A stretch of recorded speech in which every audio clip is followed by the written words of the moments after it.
The champagne flute slipped from her hand in slow motion, hit the marble floor of the Hargrove Convention Center, and shattered into a dozen pieces. And not a single person in that room moved to help her. That was the moment Olivia Tran understood exactly what kind of evening this was going to be. She had arrived alone, as she always did at these things. No entourage, no assistant trailing behind her with a clipboard, no publicist whispering into her ear about optics. Just Olivia, in a midnight blue dress she had bought 3 years ago and still loved, her hair pulled back the way her mother had taught her, and a small clutch that held nothing more than her phone, her ID, and a folded card that she had not yet decided whether she would use. The Apex Innovation Gala was the kind of event that got written up in every business magazine in the country, the kind where the guest list was curated like a museum collection, names that meant something, faces that belonged on covers, connections that moved money across provinces without anyone seeing the wire transfers. The venue was on the 42nd floor of a glass tower in downtown Toronto, and the city sprawled below like a circuit board lit up at night. Olivia had been to events like this before.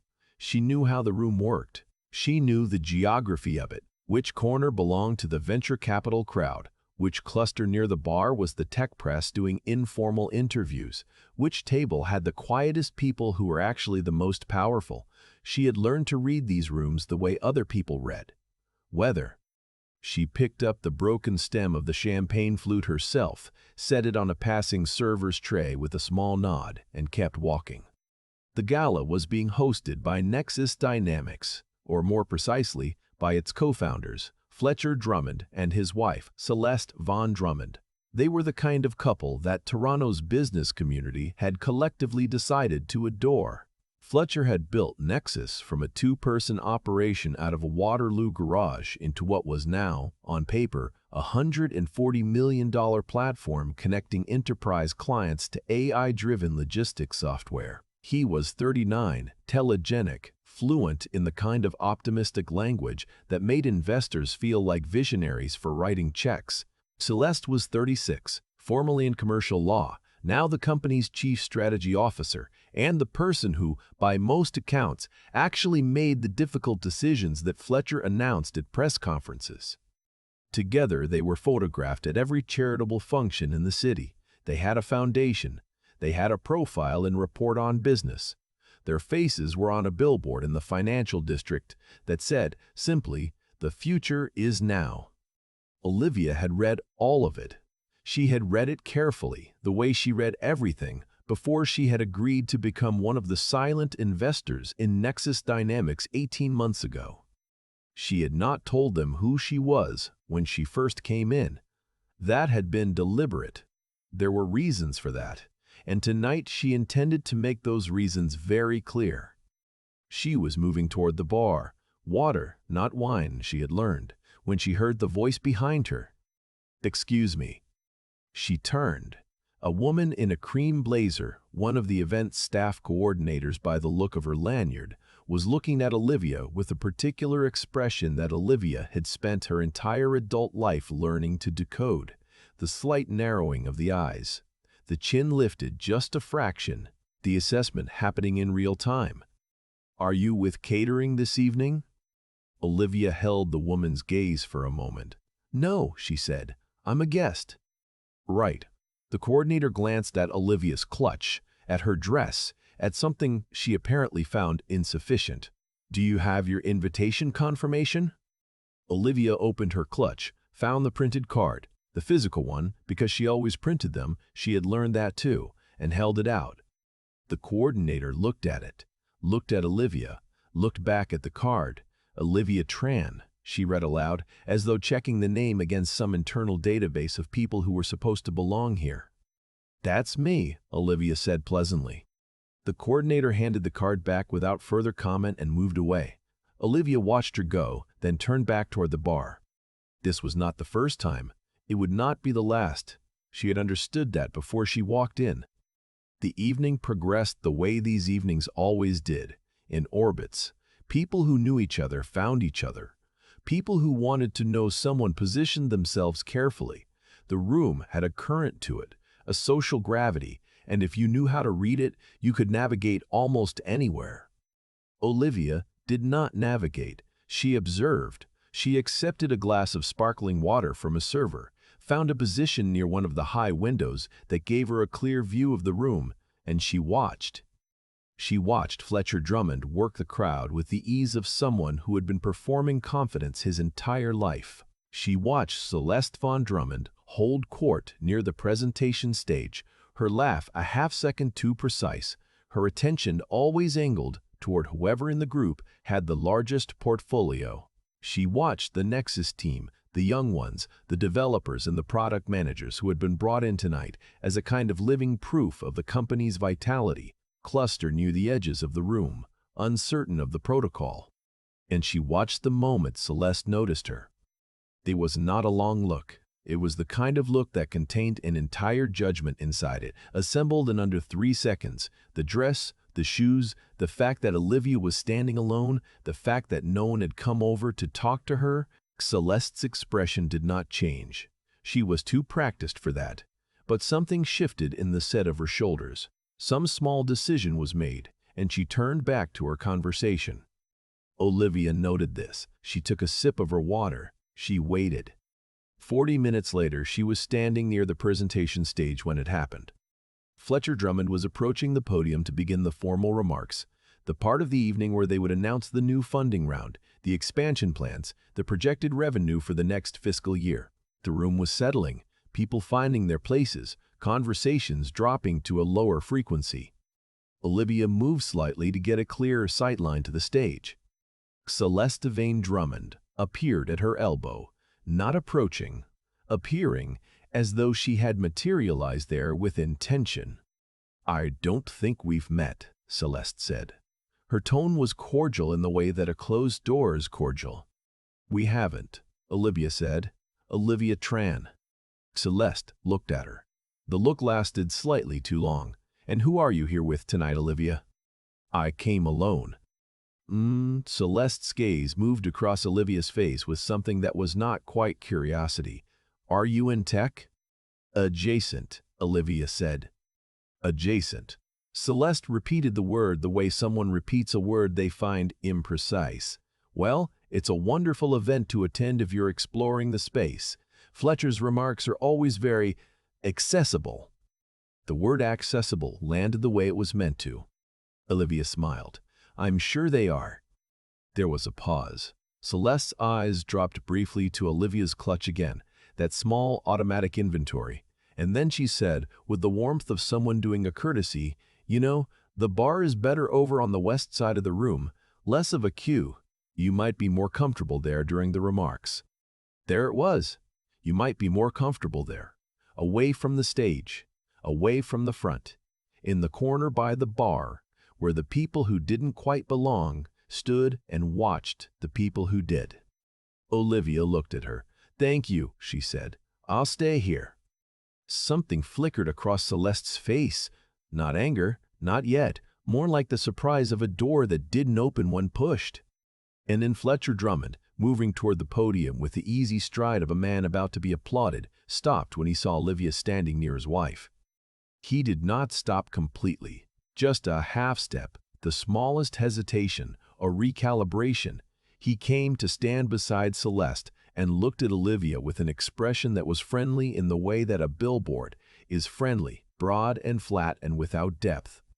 "Hey there," he said. "You enjoying the evening?" "Very much," Olivia said. "Great, great."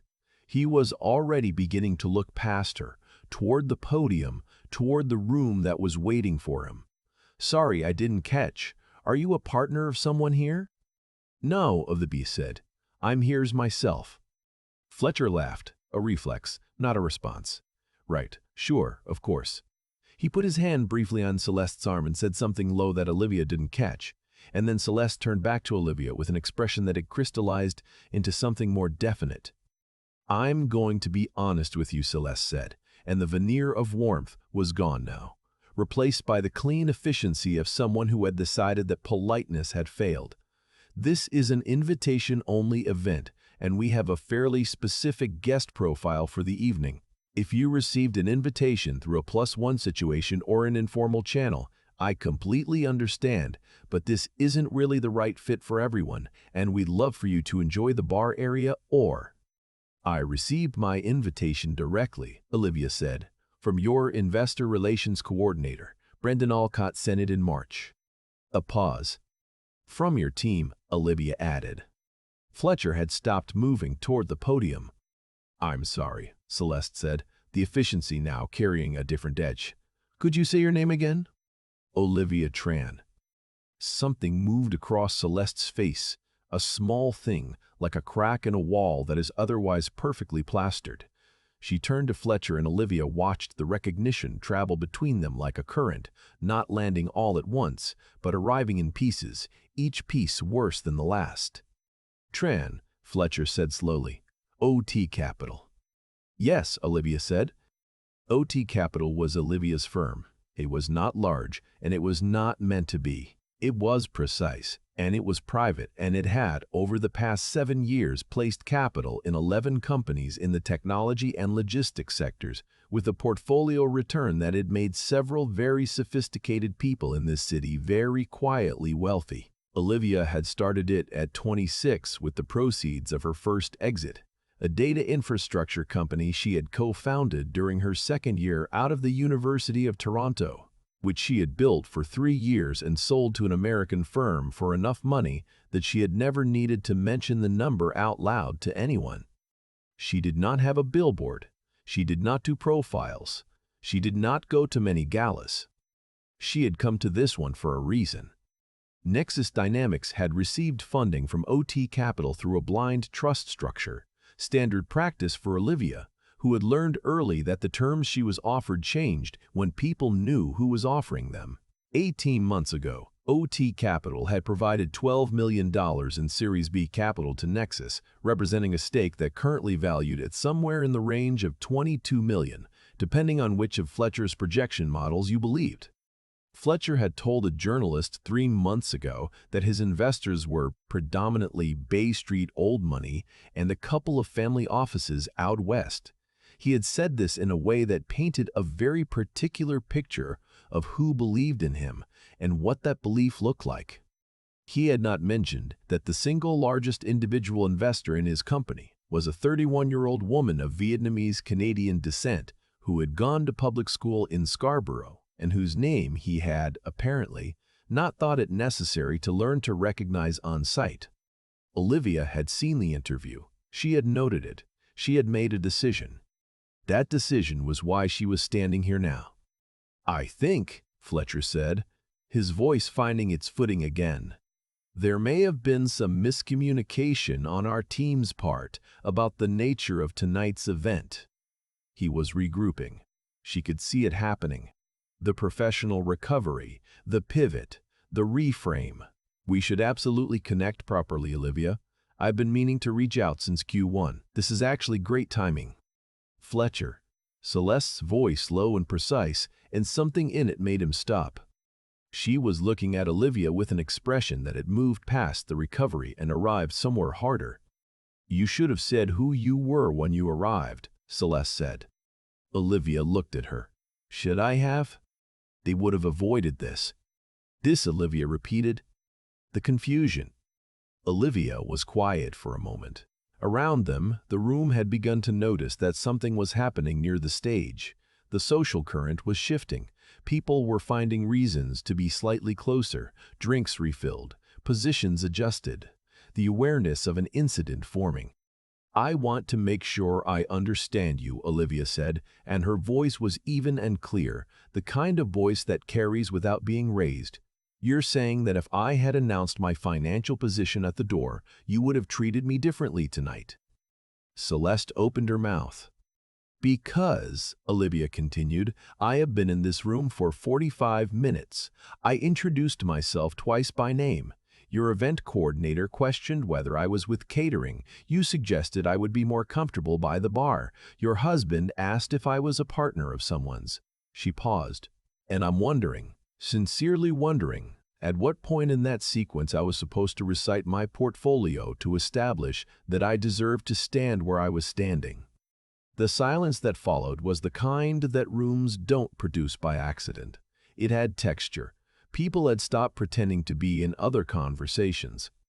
Fletcher said quickly, "Olivia, I want to be clear that none of that was intended." "I know what was intended," she said quietly.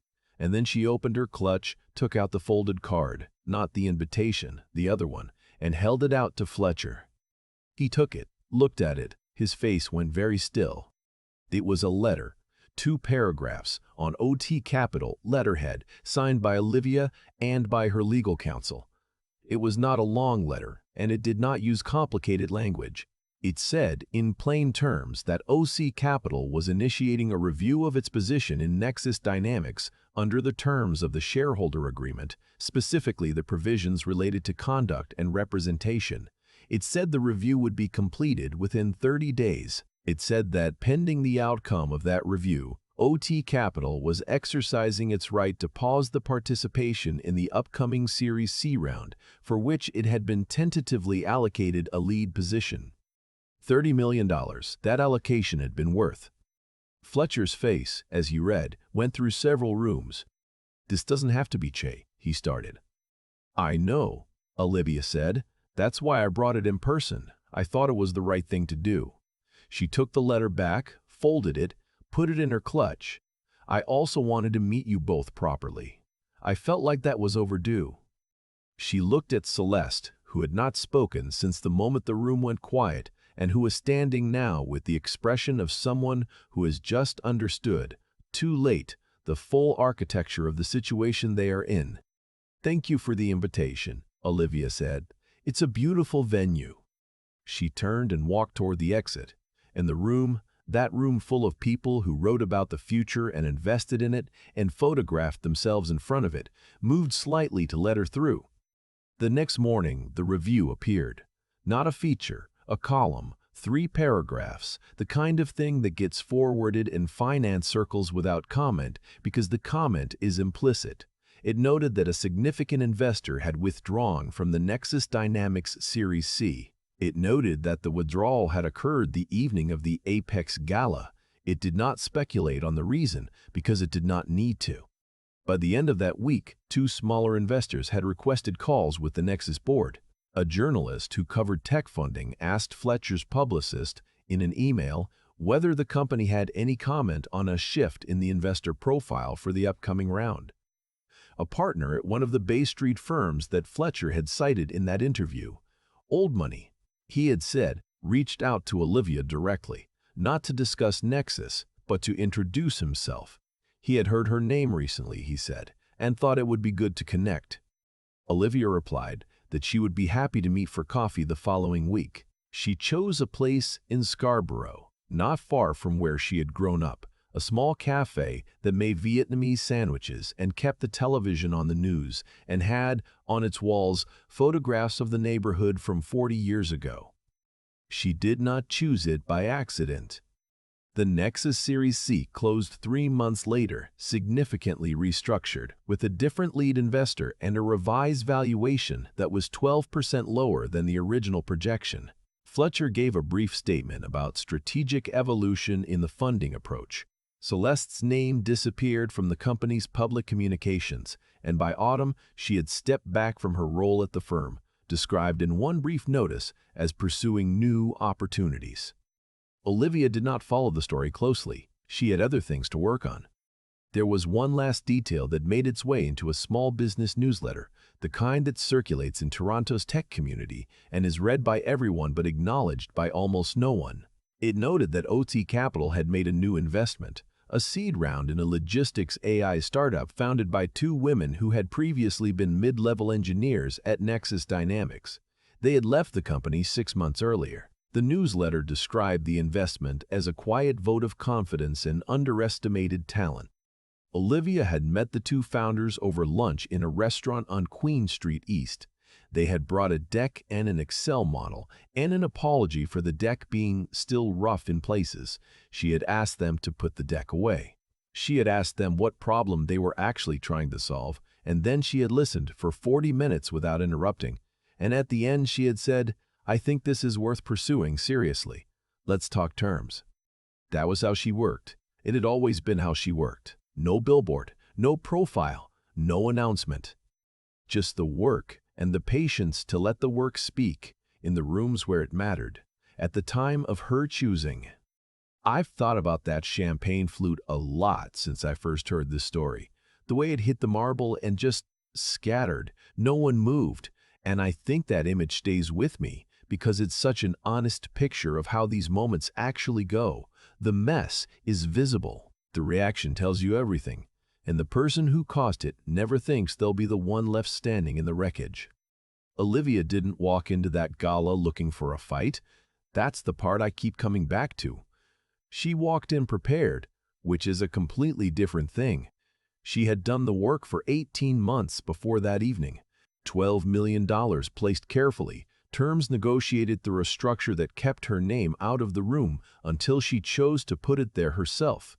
That kind of patience isn't passive. It takes a certain clarity about who you are and what you're actually trying to accomplish, especially when the world keeps giving you reasons to announce yourself louder just to be taken seriously. What Celeste and Fletcher did that night wasn't unusual.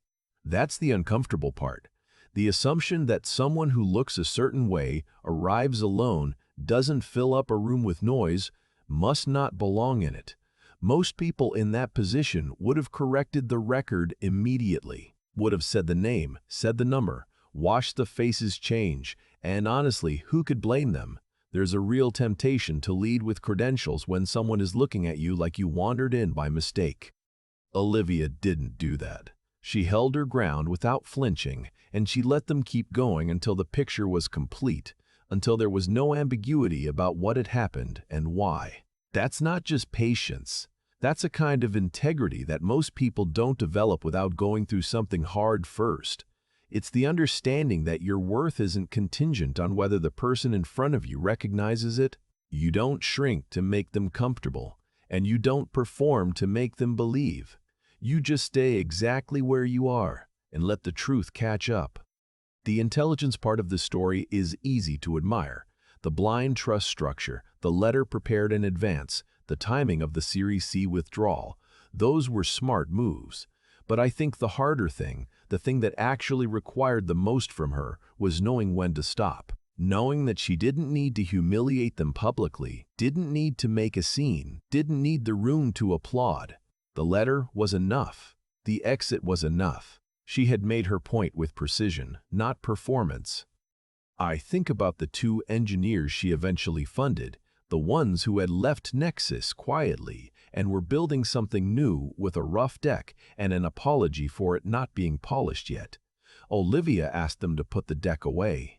She just listened. That detail matters more to me than the 22 million, because it tells you that what she built over 7 years wasn't just a portfolio. It was a way of seeing people that the Drummonds of the world will never have, no matter how many galas they host or billboards they put up. The floor of that convention center was cleaned up by morning, but some things don't get swept away quite so easily.